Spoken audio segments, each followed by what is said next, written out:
1 August 2024 ला judgement आलं supreme कोर्टाचं.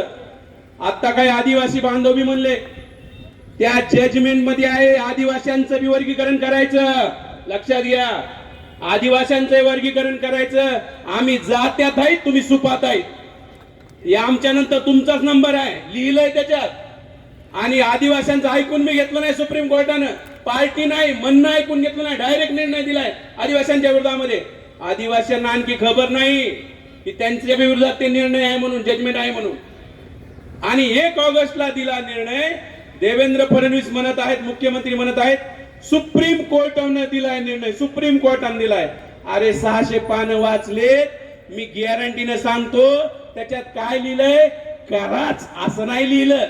करू शकता, तुमची इच्छा असेल तर करू शकता, आणि करायचं असेल तर इम्पेरिकल डेटा लागेल.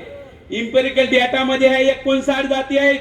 या 59 जातीमधले किती क्लासहून अधिकारी आहेत, क्लास 2 किती आहेत, किती शिक्षक आहेत, किती प्राध्यापक आहेत, किती डॉक्टर आहेत, किती ग्रॅज्युएट आहेत, किती पाहिजेत, किती आहेत, याचा तुलनात्मक जो डाटा असतो त्याला म्हणतात इम्पेरिकल डाटा. आणि ह्या डाटा असेल तर करता येईल असं म्हणणं आहे. देवेंद्र फडणवीस म्हणत आहेत जसं काय सुप्रीम कोर्टाचा आदेश आहे तो मान्यच करायचा आहे. मग माझा प्रश्न आहे,